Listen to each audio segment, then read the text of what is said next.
People are old enough to remember the drive-in movie thing where they said 5 minutes till showtime.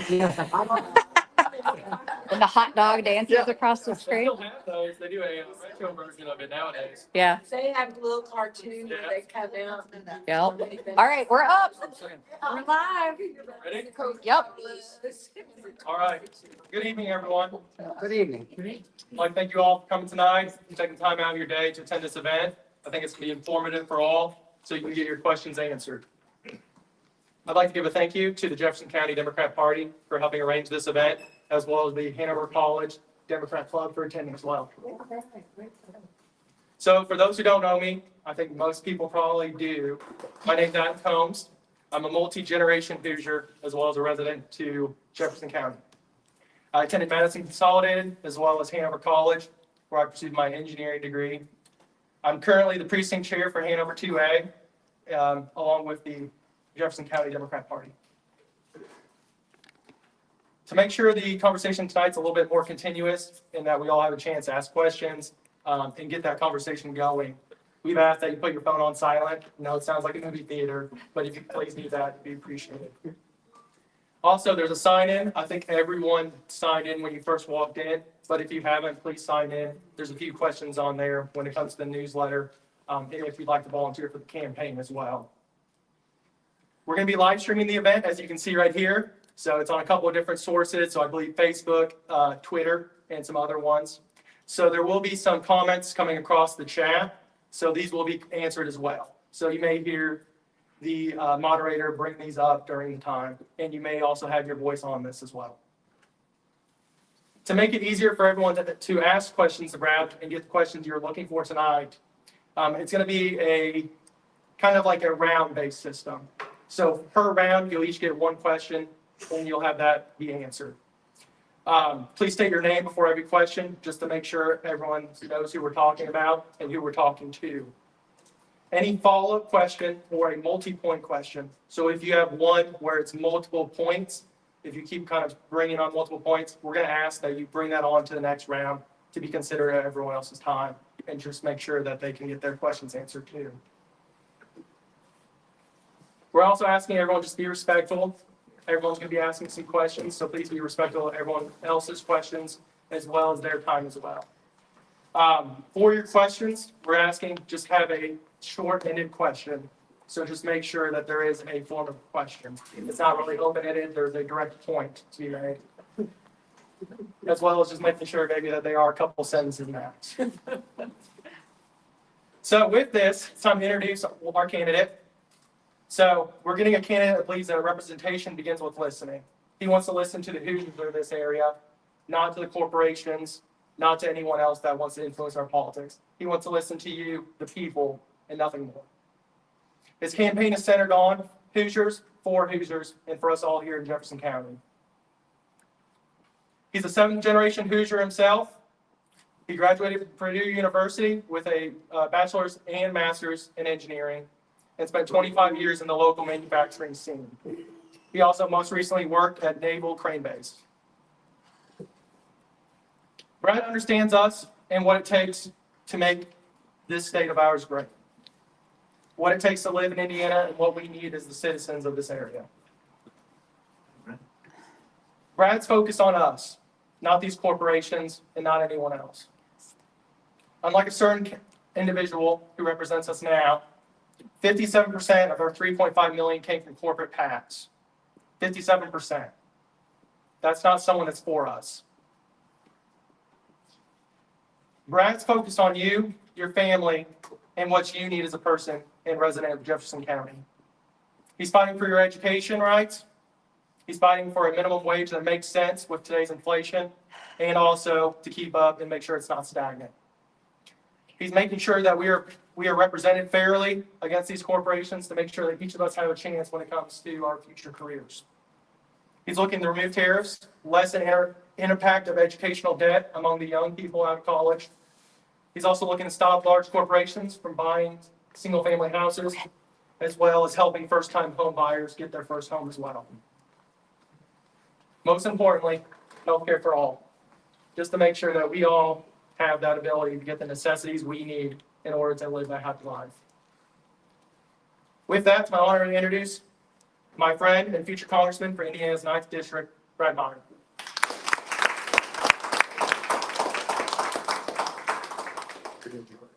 Can you guys hear me okay? Yeah. Okay. All right, then I'll set this aside. So, as introduced, I'm Brad Meyer. I'm your Democratic nominee for Congress in the 9th District. I started life as an engineer, and it kind of shows, frankly. I'm a problem solver. I like to work on things. As he said, I worked in manufacturing, so I spent 25 years in business. And then I spent the last 9 years as a subject matter expert for the Navy, working on systems that protect ships from missile attack. The reason that I'm running is that our current Congresswoman and Congress is not doing their job. And their job is supposed to be to make rules and laws and policies so that everybody has a fair shot at a decent life. It doesn't mean that we're going to give anything to anybody, but at least that they have a decent shot at a decent life. And what they're doing instead is they're tearing apart that basic idea that we're all in this together, right? And they're tearing down the rule of law and replacing it with the law of the jungle, where the strong do what they want and the rest of us do what we're able to. Okay? So that's why I'm running. Now, this is the 18th town hall that we've done for this campaign. We did 17 in the primary, and this is the first one, and I'm happy to be here tonight doing our 18th here. My opponent has not done any yet, so we got to leave right now. And it's always hard to get the first question out. I say, all right, what's the first question? Everybody stares at me like, oh, who's going to be? So I'm going to throw out the first pitch, right? And tonight I'd like to take just a second and talk about our national debt, which doesn't come up a lot. Our national debt is now $40 trillion.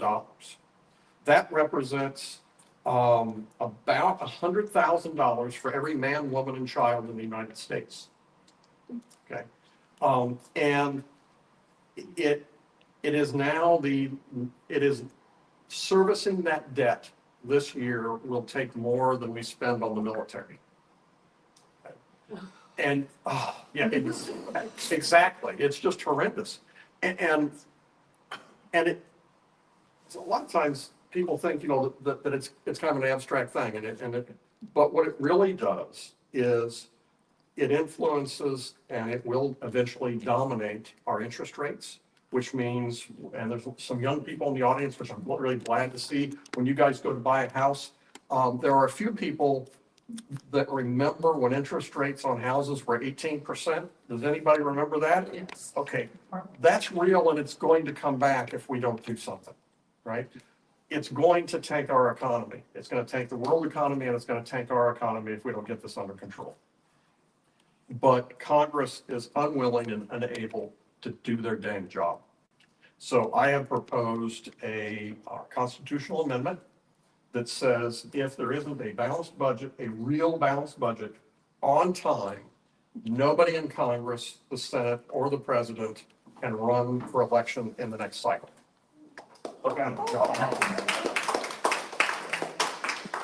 That doesn't mean they can't come back, but for me, if this is in place and there's a balanced budget amendment passed, if for any reason it doesn't get done, I'm out of a job for 2 years. And that is the only thing that's going to put enough teeth in it. They're going to stop playing games and they're going to start passing budgets. We've had years that never had actually a budget. It's just a continuing resolution. Okay, they're not doing their job. So, okay, so we've got the first one down, so it should be easy. Who's got the second?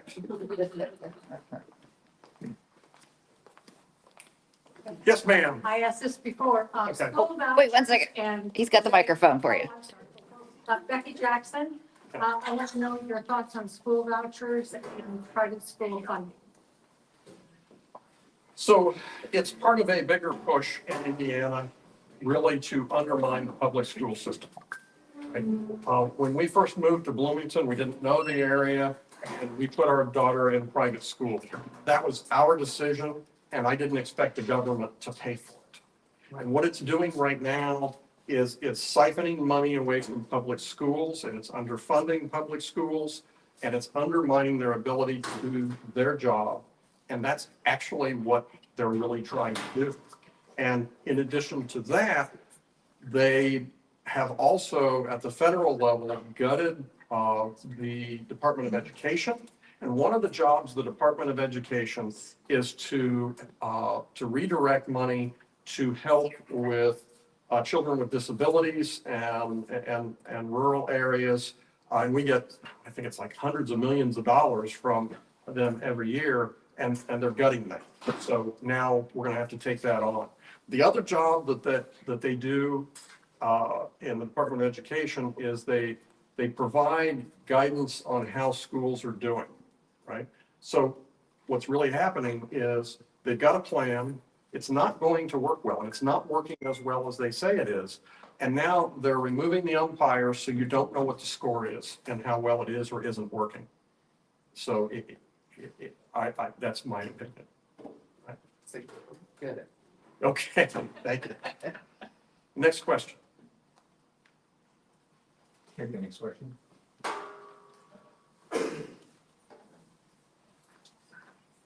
My name is Ed Stiegel, and my question is about voting rights. And how are you going to ensure that our vote counts and that all of us who deserve to vote are allowed to vote? So I assume everybody's familiar with the SAVE Act, which I think just got, I think it got an approval today. I didn't see the news, but I heard something. We've seen this movie before, right? Where they put barriers in place saying that they're trying to protect the vote, when in fact they're trying to make it harder to vote. I know what it was today. I think the Supreme Court said that it was okay to put the rules in place that's going to limit mail-in ballots, right?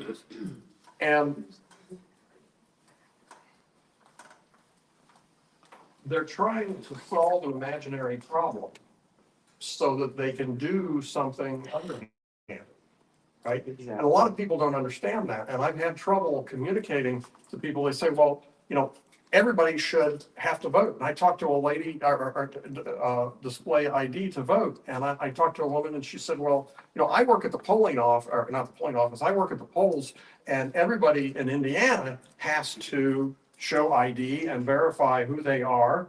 And I said, so what's the problem? She said, well, other states aren't doing this, right? So she has detailed knowledge of what's really happening in front of her in the state of Indiana, but she still believes that other states aren't doing their job because that's what they're being told, right? So we need to make it as easy as possible for legitimate voters to vote and remove as many barriers as possible without allowing an increase in illegal voting. And illegal voting is, Non-existent. well, there have been, I think, like 50. Yeah. I mean, Yeah. over a long period of time, but they're solving a problem that isn't, and they're making it harder for other people, and they're doing it on purpose. And we need to put a stop to that. It's not illegal immigrants that are doing it. And it's not illegal immigrants. Republicans. Marky Meadows. Yeah. Yeah, there was a woman in, I think, Texas, that she double voted and she was arrested for it. And she said, the Democrats are cheating, so I needed to balance it out. Right. Sounds like. Yeah, so we need to reduce barriers. I would be happier if everyone was required to vote. And, but that's not the American way. Anyway, so next question.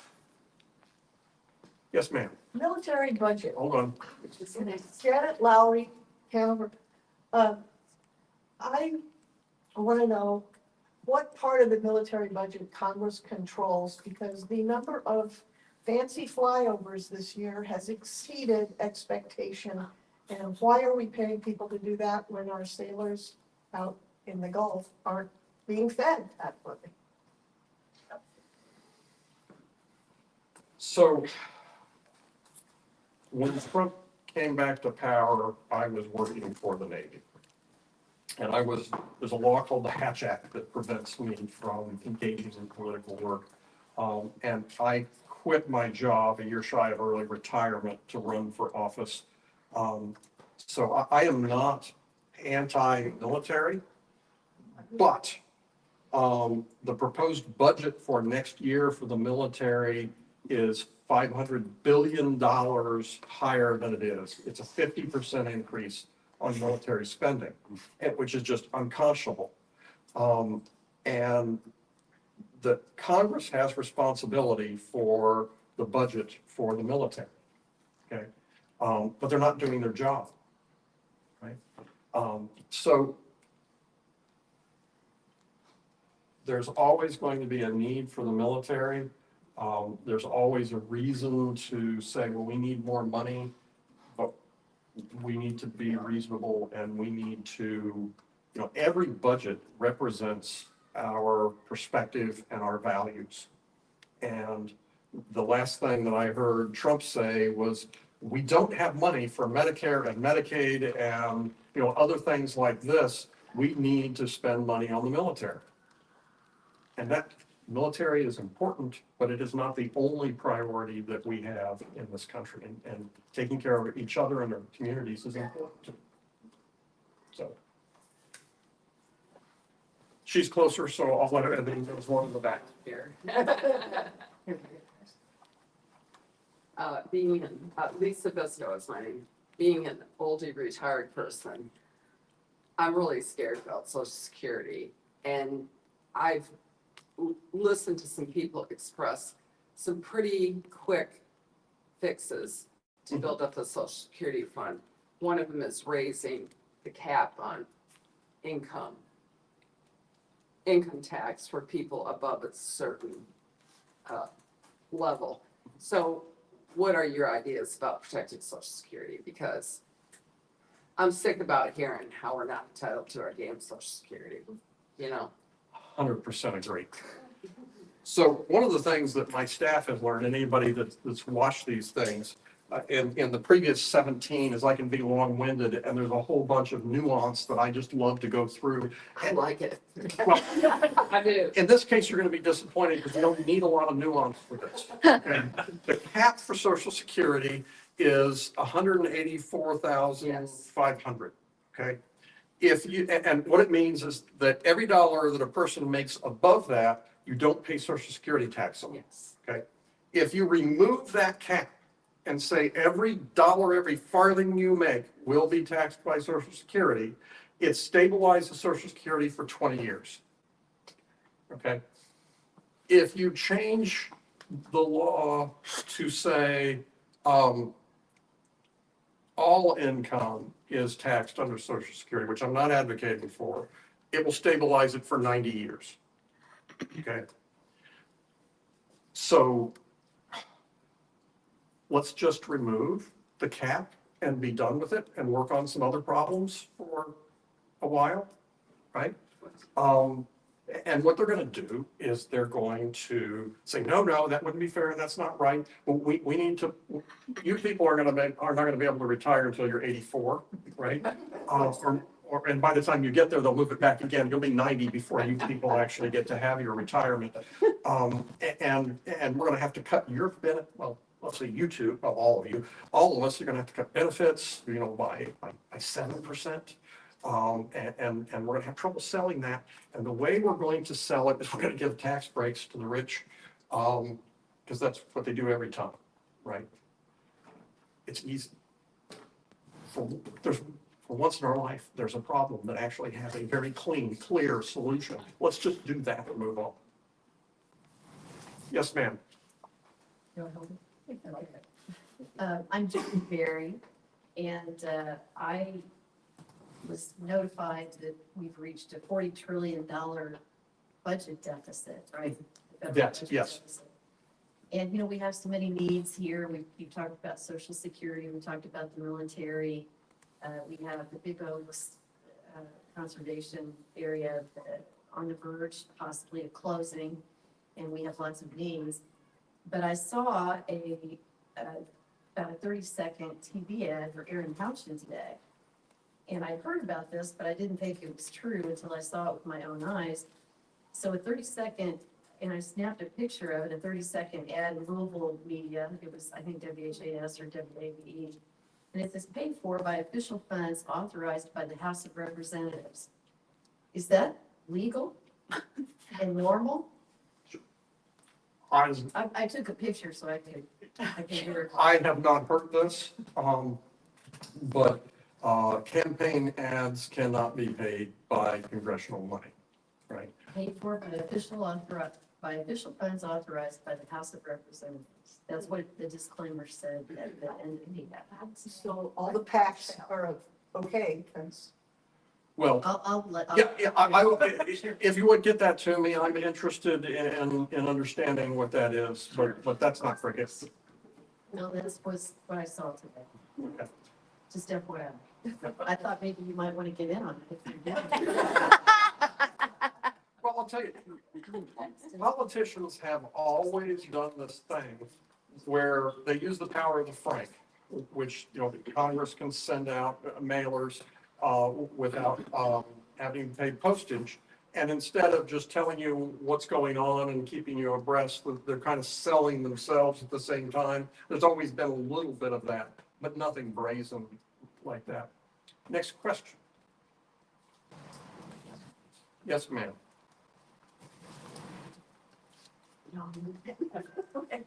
My name's Janice Klepfer, and one of the things that's going on here in our county is the data center, 7.1 million square foot data center, and we're trying to get a moratorium so that we can get some ordinances in place. And we're being told that the Indiana Department of Environmental Management and the Environmental Protection Agency will protect us. But every day we read that they're rolling back protections for the wetlands. They're rolling back protections for clean air in our state and nationally. What can you do? What can be done? So we have to restore the Environmental Protection Agency. There's a couple of things in there. We'll start with the first part of the question, which is data centers, right? So I'm against the irresponsible implementation of data centers. That doesn't mean I'm against all data centers. Communities need to have a say in whether a data center comes into their community like any other business. And there's some things, the state put laws in place to help accelerate data centers and bring data centers into the United States, into Indiana. And then last year, Trump put out an executive order that also accelerated it. And the combination of the two is why you're seeing data centers flood into Indiana. And local communities don't have the ordinances, and they haven't been able to think through, and they're being caught flat-footed. And the data centers are happening as fast as they can. It's a Wild West show. Data centers need to act responsibly, and then local and state governments need to provide oversight. And the federal government, through the EPA and others, need to provide oversight, and they are gutting that oversight. And I seriously doubt you're going to get any help from the state of Indiana to monitor and ensure that these things live up to their responsibilities. There's gutting the EPA, which is what they're doing, is going to have a dramatic impact, and is having a dramatic impact on a lot of things, right? It's not just data centers. It's clean air and clean water. Indiana has some of the dirtiest rivers in the United States, which surprised me. Right, go right down here to the end of, Main, or to the end of one of our numbered streets and you'll see it. I mean, it's the Ohio is.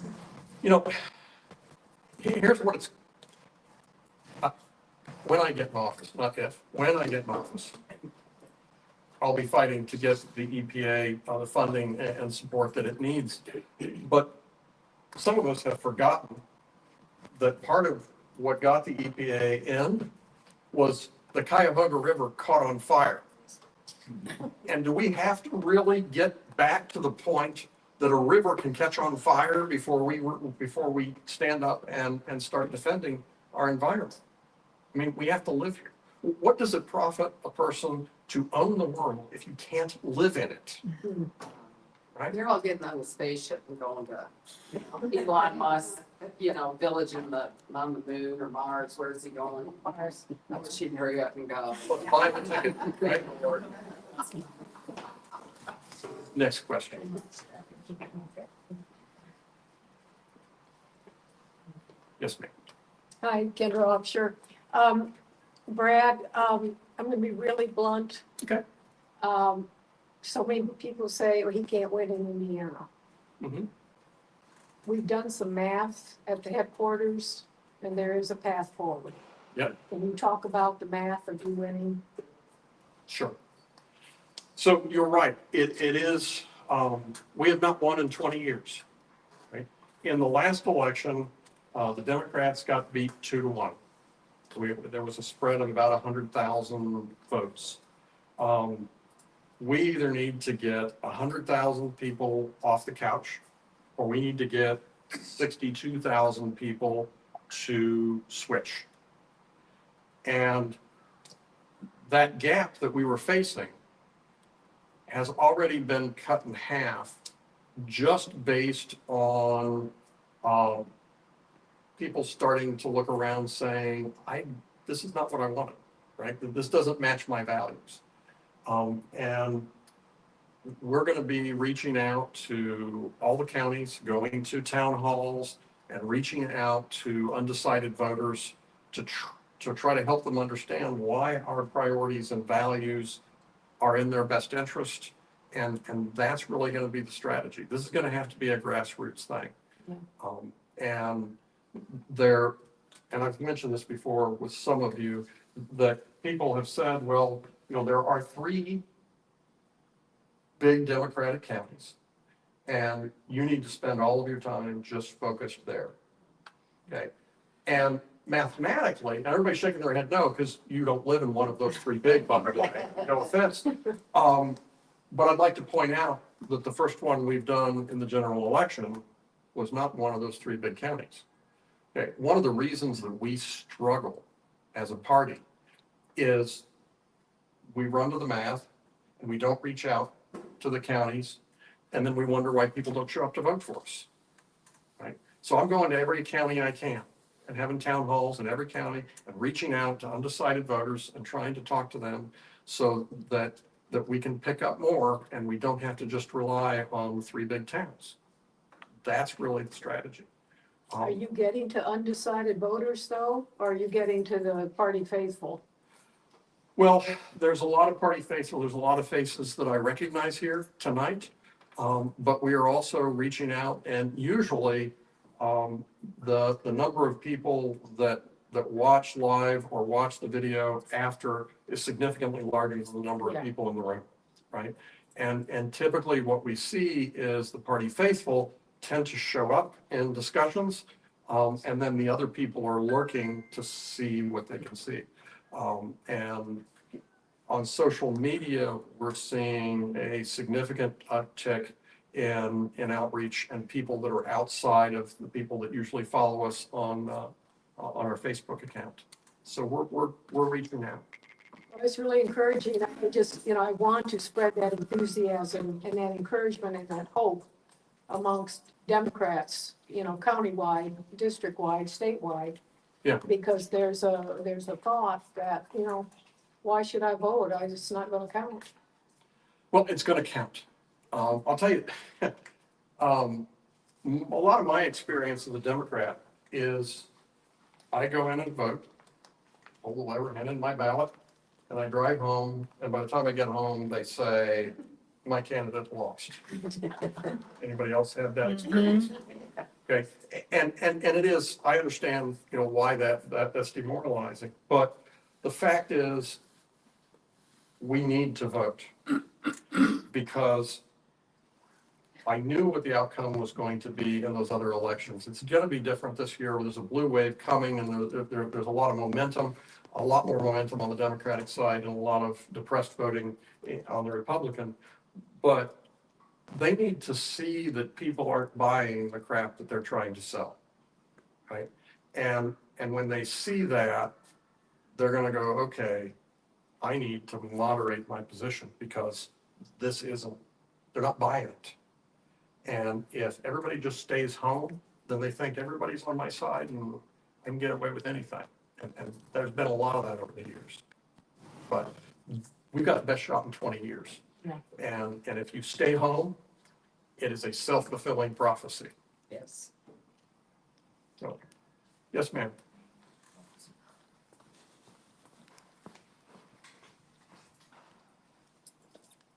Yeah, I'm Tina Beatrice, and just to kind of follow up with that, I ran for local office, I don't know, at least 10 years ago. But I was specifically told at Democrat training not to knock on doors of anybody except Democrats. Has that completely changed here in Indiana? And if not, how do we change that? So that we are knocking on every door and talking to everybody about why we should vote for you. We definitely need to be talking to everybody. We need to be reaching out to everybody. There are a lot of Republicans that what they're seeing doesn't sit right with them. And we need to reach out to them and say, if it doesn't sit right with you, stop sitting with it, right? We need to make a change. So the Democratic Party is changing or has changed their philosophy. I just had a meeting this past weekend. They've got a new tool coming out that they've been building for the last couple of years. And they've changed that philosophy. It's better. Okay, we need to continue to talk amongst ourselves, but we need to talk to a broader audience as well.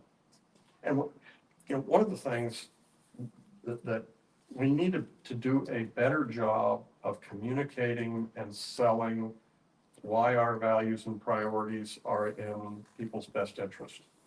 And get them to understand how it aligns with their priorities and their interests. And that's something that we've sometimes struggled with.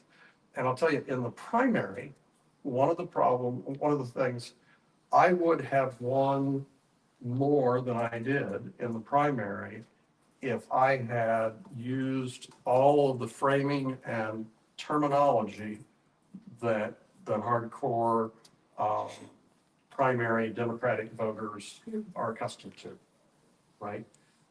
And the point that I made is I need to be framing things in a way that gets broad coalition and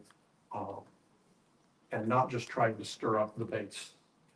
We need to expand and broaden our outreach. And one of the things that a little confession, you got me confessing here. There's been a couple people that say that they want me to be more mad and they want me on the table and they want me to be, and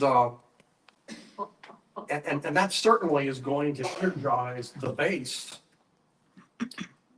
But I need to be able to have a real conversation with somebody that's skeptical. And if I come out and I am hot and passionate, they tend to shut off and say, okay, I know what this guy is. He's the other side, instead of a reasonable person that I can have a reasonable conversation with. So did you say you could have gotten more votes in the primary had you used certain terminology? Yes. And yet you're not going to use that terminology? Because it doesn't play well, it shuts people off in the general, right? Okay. I would rather have a more challenging primary and a more successful general than the other way around, right? So, next question.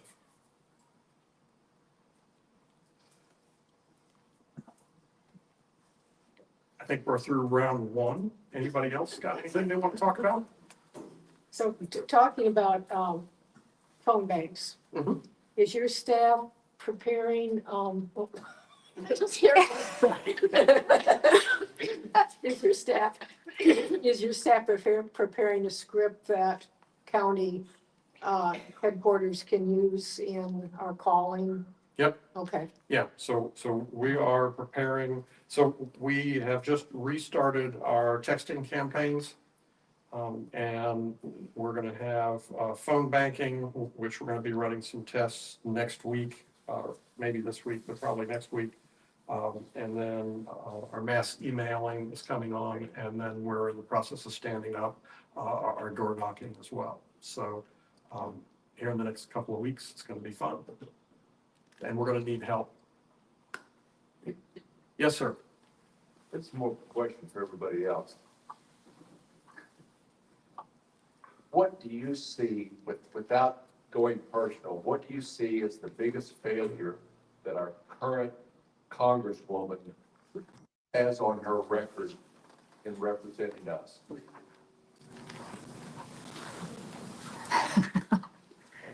Got a couple bites on that.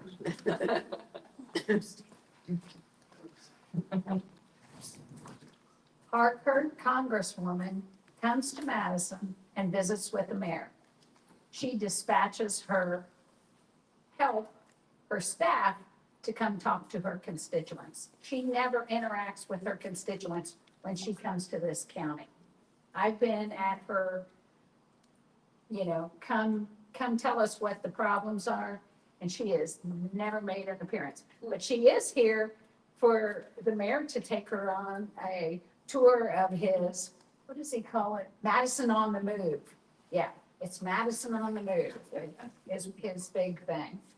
And he is on every front page of the Madison Courier that he can possibly get himself onto. So he is an attention whore. Well, all right, so people in office, by necessity, need to be the bride at every wedding and the corpse at every funeral. Okay, that's just the nature of the beast. There was another person, I think, that had something that they wanted to add. I just wanted to say that I have gotten one mailer from her, and it said that her big push in her career is to protect Social Security and Medicare. Yeah. But then she voted for Medicare cuts. Yes. That's what I want to say. One mailer. One mailer.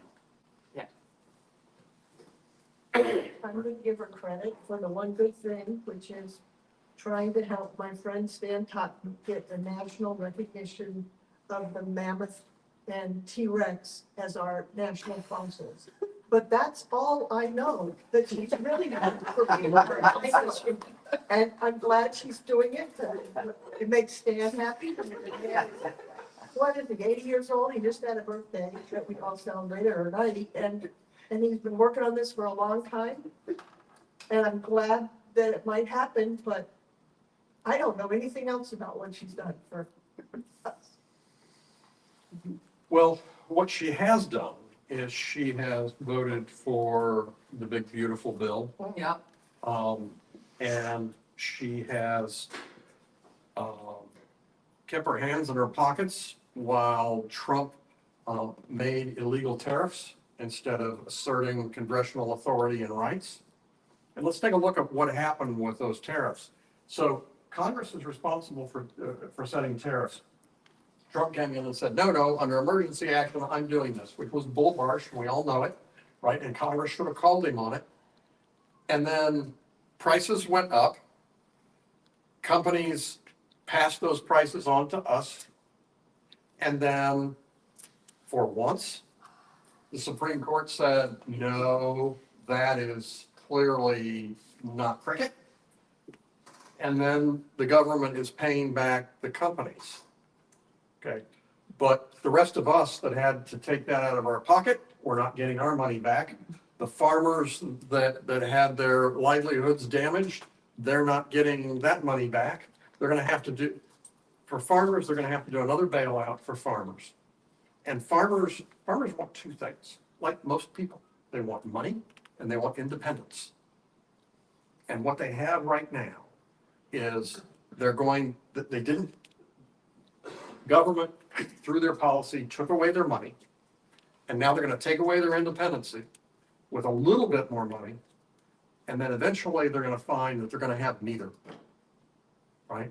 We need to let the markets work instead of allowing what Trump did with the tariffs. And Congress did nothing, and Aaron Houchin did nothing to address that. And if you look at the corruption that's happening in the government, the pay for play and the misappropriation and all of the things that are going wrong, there is no oversight from Congress over how that money is being spent. Congress is responsible for implementing budgets, and the executive branch has come in and they have roughshot and they have undercut and they have gutted things that have been approved. The EPA, the Department of Education, science is being undercut.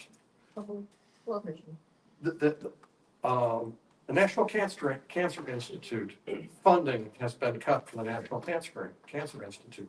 We've got a guy that is in charge of our healthcare system that just came out recently and said that there's a correlation between autism and circumcision. Okay. He also has a brain. This is the guy that's helping to set policy for our healthcare. Okay. Horrendous. Congress has to assert themselves and do their job. And Congress isn't doing it, and Aaron Houchin isn't doing it either. So, questions, problems, complaints? We had an online question? Yeah. Oh, sorry. Someone in Harrison County asked if you were going to be knocking on doors personally. I have knocked on a door in the primary, and I'll knock on some more doors during the general election. But I've got 18 counties and 500,000 people, so I'm going to be spending most of my time on town halls where I can reach more people.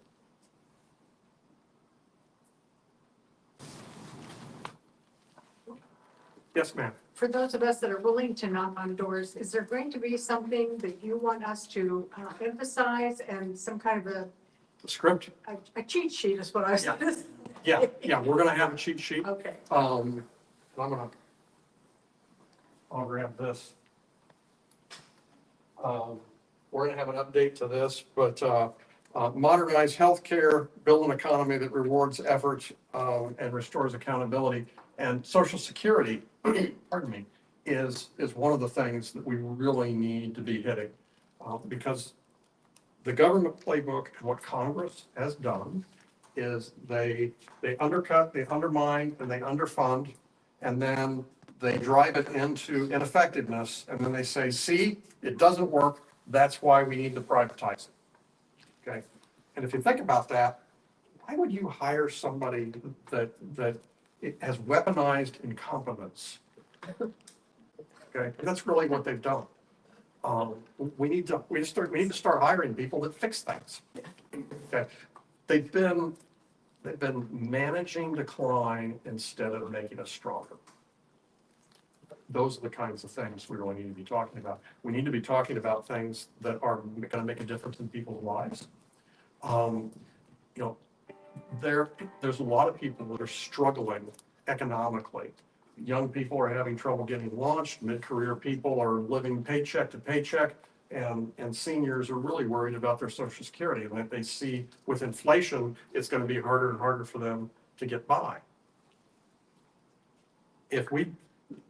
This economic discontent is the dry tinder that the other side is using to burn down our democracy. We have to address that. That has to be front and center of what we're doing. Yes, ma'am. Jan Matrix again. I love what you're saying and your ideas. There's going to be one person in the Congress that's totally dysfunctional. How exactly do you think you're going to be able to work with this dysfunctional group to make a difference? So there's a group, and I just found out about it actually this past weekend that I'm going to be reaching out to, and it is multiple Democrats. I think they've got 100 people in there now in the group that will be coming in as a cohort. There's also the Progressive Caucus, and there are other caucuses that I'm going to be working with. The Progressive Caucus in Congress is in favor of Medicare for all, and that's part of how I think I'm going to be able to work within the system to make things happen. We're going to have to get a lot of base hits, right? It's probably not going to be a home run on day one. There's a couple things that we have to get done, but it's about working with people. Right? And if we can win back the House, that's going to help a lot. Yes. Yes.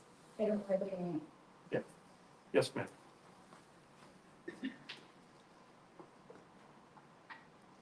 Are you in favor of increasing the size of the Supreme Court to improve the outcomes in this country?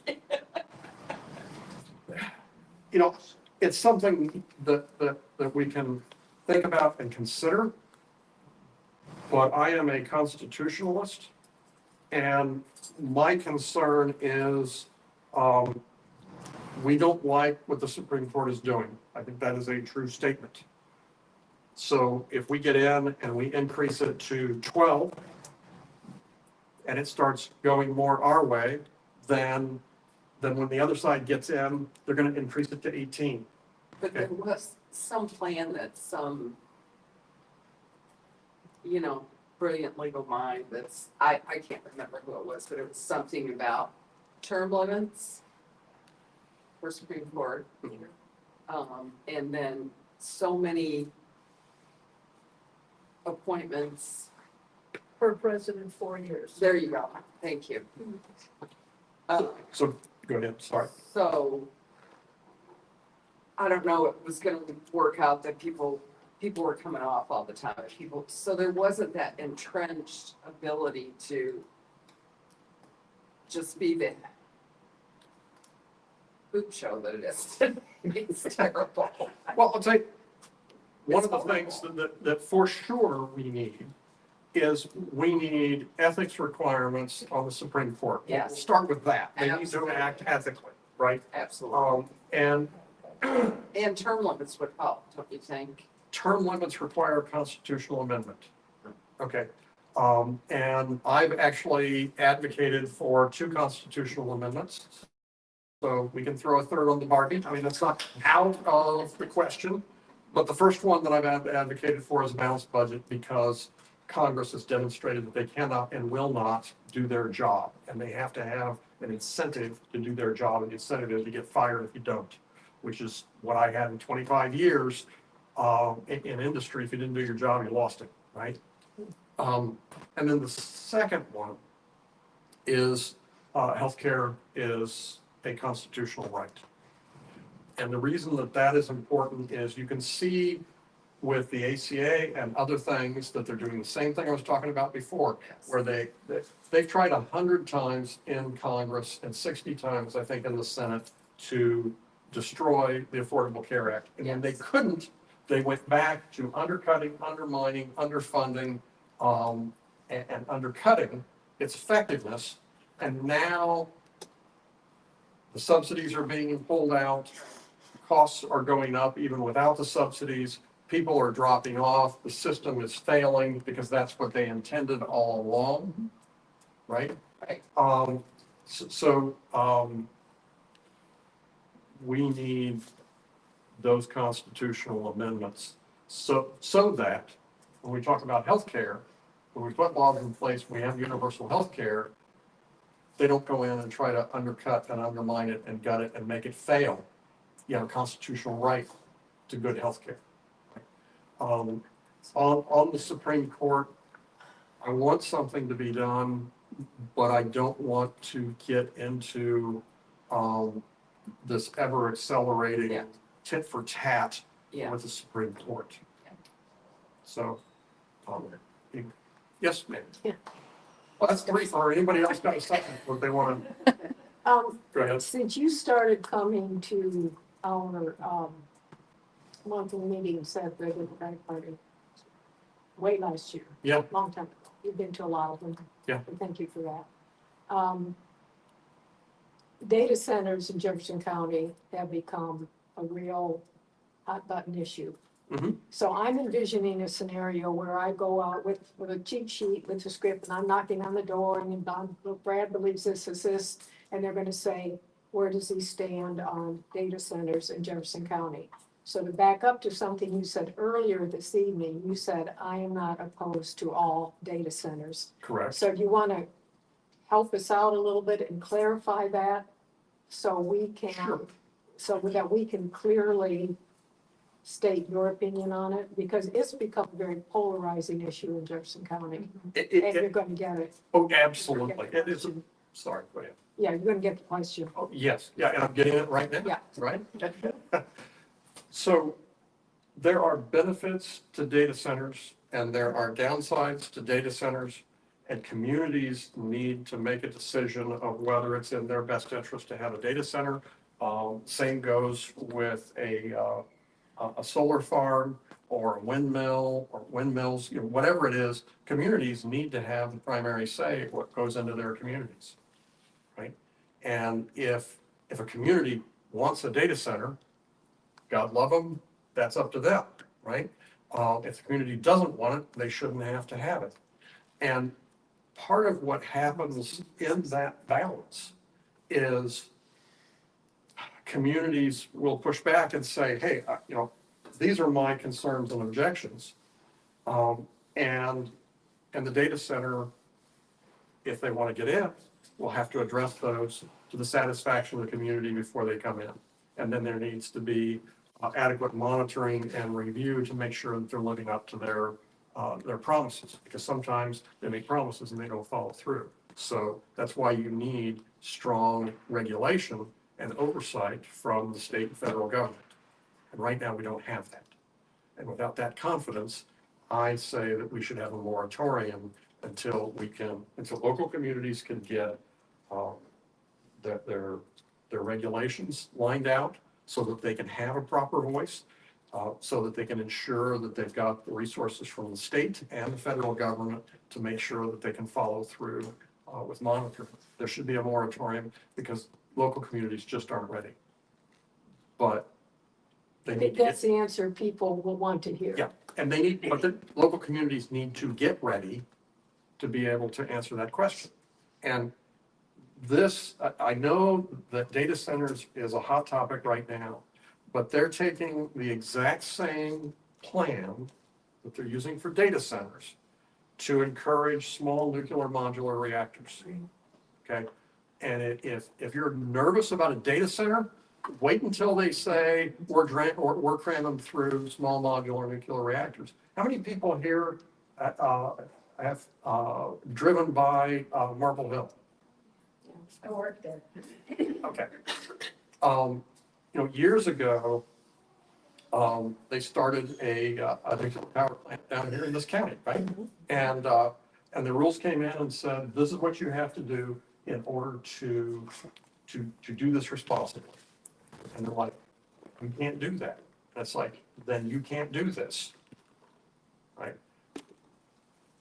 That's what we need for small modular nuclear reactors. And that I am really concerned about, because if you look at the cuts on the federal level, the people that are supposed to be overseeing the review of this, they have cut that department, okay?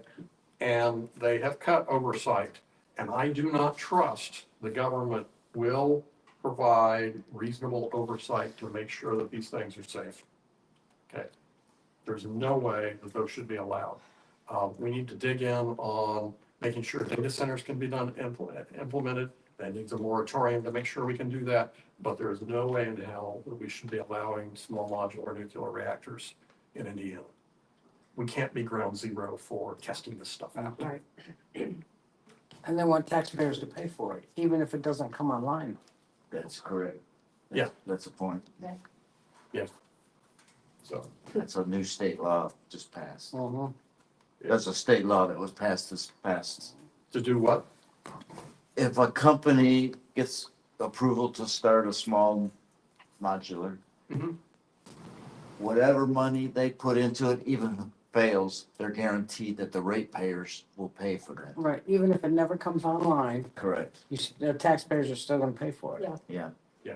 That's a, Yeah, they're ramming the stuff through. that's a state law. Yeah.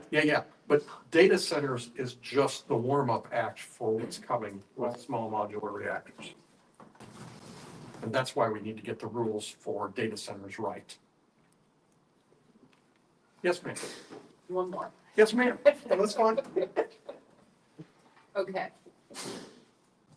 I heard from Republicans for years, balanced budget, balanced budget, balanced budget, balanced budget. But the way they always wanted to balance the budget is take from down here and give it to those people up there. So I understand what you're saying. Congress isn't doing their job. They're not overseeing the way money's being spent in this country. They're just doing whatever dude wants. So, I guess I would say maybe all your other policy things speak to that, but, all your other policy proposals speak to that. But I think some people, when they hear when I hear balanced budget, I'm like, oh, I know how you're gonna balance it. Well, You're gonna take away from people. It's like a matter to me. I would like to hear somebody express, we're gonna balance the budget in favor of, 50% of the population, or I don't know how to. yes, Sue, I think you were going to chime in. Go ahead. Yeah. And then I'll answer the question. I read something here recently, and I'm trying to remember the number. Something like $80 trillion in wealth has been passed from us at the bottom to the bastards at the top. And that's the wrong way, guys. Yeah. It's going the wrong way. The people who are working out in factories and at the farms and, in businesses, they're not represented in Congress because Elon has the money and the ability to influence things that we don't have. He's got a big pocketbook, right? Because of all the government subsidies that we give him to do things. Yeah. But something like $80 trillion has gone from the folks at the bottom, us. Right. So there's two things in that. Number one, we were talking earlier about things that I wouldn't say in the primary because, and one of them was tax the rich. And the reason is that to many people, that sounds like class jealousy. Okay? And what I start with is to say, forget about the 1% for a moment. Let's talk about the 99%. What does a just society and a fair society and a fair shot at a decent life look like for the 99%? Because we all do better when we're all doing better, right? So what does that look like? And what does the government need to do to set the groundwork for that to happen? And how much is that going to cost? And then how are we going to pay for it? And then suddenly I'm talking about increasing taxes on the wealthy because that's going to be part of building a just society. That's not class jealousy. I'm not trying to punish these people because I don't like them. I'm trying to say we need to build a society that we can all live in. And part of that society that we can all live in is clean water and clean air, okay, and a decent shot for our kids to make a good life, and we can have our Social Security. That's important. I'll get you in just a second. You got your one good hand up on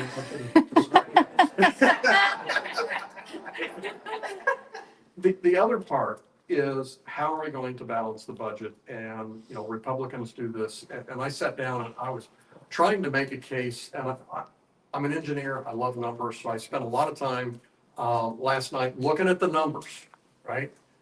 And as it turns out, you can make an argument that Republicans, certainly in this administration, are spending more and increasing our debt, our deficit and our debt. But it's kind of pox on both of our houses. Democrats and Republicans have contributed to this over the years. And the fundamental thing is it's the strangest deal we could make as a government, right? So we can say, is this the services that you as a community want? They say, yes, that's the services that I want. And you say, okay, then I need this amount of money in taxes. And you go, well, I don't want to pay that much. So, well, what services do you want to cut? And you go back and forth and you figure out how much government you want to pay for. And then you have a balanced budget, right?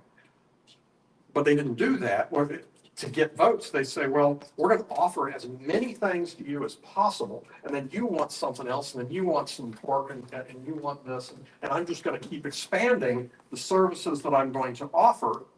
And you over there, you're doing very well, and what I'm going to offer you is a tax cut, and that opens up our deficit, right? And you go, well, crap, that's not going to work, so how do I do this? Instead of taxing you fairly, you've agreed to loan me the money through the bond market. So I'm going to have to pay you back with interest money that I should have taxed you for, Yes, okay? yes. It's nobody here would ever take that as a business deal. It is crazy what we're doing, that instead of taxing to the level of our the resources we want, okay, that we're borrowing that money to do it. Okay, and it is cowardly and craven leadership is what it is. Yes, ma'am. So, Janet Lowry again. Where does a minimum wage fit into this picture you've just drawn? What do you think we should do about minimum wage at the national level? At the national level, it should be $20 an hour. Okay. If you look at the okay, nobody got hurt. If you look at the 725 that we have now, if it had just kept pace with inflation, it would be about 1125. Okay. But the bottom line is that it's not, and I've gotten a lot of guff, sorry for the strong language, but I've gotten a lot of guff. That when I say, you know, it needs to be $20 an hour, a lot of people say, well, you know, you just need to go out and get a better job, and, you know, you paid what you're worth. That's not entirely true. You're paid what you're able to negotiate with your employer, right? And they have, through right to work laws and other right to work for less laws, and with other laws and things, there is an imbalance in the power in that negotiation. And as a result of that, owners have been able to scrape more money into their pockets and keep wages low. So when they brag about, you know, we've got a good workforce here in Indiana, you know, they work hard and our wages are not high, they're talking about us and our lives. Okay. And they've done that on purpose. And we need a $20 an hour minimum wage, because if you're working 40 hours a week, you shouldn't have to worry about whether you can buy food or not without government supports. You shouldn't be working a full-time job and having to take support from the government. Right. Okay, it's just not fair. And it didn't used to be this way. It didn't used to be this bad. And over the years, they have pulled away the underpinnings that support the American dream. And we need to fix that. Okay, one more question. We're about time. I'll ask the last question. What the heck? All right. Yeah. You were talking about the minimum wage. And so one of the other things that I see businesses doing is ensuring that their employees don't work full-time. so that they don't have to pay them benefits. How might you go about addressing that in Congress so that those who are working a job aren't having to work 2 or 3 jobs because somebody only wants you to have 30 hours so that they can pay you part-time and no benefits, as opposed to the 40 hours so that you can really get benefits and support your family appropriately? So the big thing is, number one, how many people have car insurance? How many people have car insurance through their employer? Okay. How many people had health insurance through their employer? Okay, that's just nuts. Why is it that our health insurance has to go through our employer? That's a big part, you're talking about benefits, of Medicare for all, healthcare for everybody, that is not tied to your employment, will make a big difference in your employment. There are people that are tied to a suck-egg job because they have to have that benefit. That benefit is critical to the literal survival of their family. So they're tied to a job and they can't move. They don't have portability. Okay. And you know, one of the other things you talk about, now I'll go off on a small tangent. One of the other things that companies do is there's a certain threshold that even if you're a salaried employee, if you're above a certain threshold, you don't get overtime. So what companies do is they say, hey, you're doing a great job. So I'm going to promote you and I'm going to make you salary. You go, all right, right? And then we're going to give you a raise and we're going to take you up to number like $75,000. You're like, all right, great. So now we're going to work you 60 hours a week. Wait a minute, you know, I'm making less than I was when I was working before, right? That would be government. Yeah, and what, there's a threshold for that cutoff, and that threshold needs to be moved up to $100,000. So that if you're working, there is a coercive and abusive tendency in business. And we have put policies in place that enable that, and we need to reduce that. And don't get me wrong, I am a democratic capitalist. I believe in capitalism. I worked 25 years in industry. I believe in the power of capitalism. But we need rules in place that are guardrails that prevent it from becoming something that is productive to degenerating into something that is abusive and coercive. And they removed a lot of those guardrails, and that's why we're having some of the problems that we are today. So, thank you very much.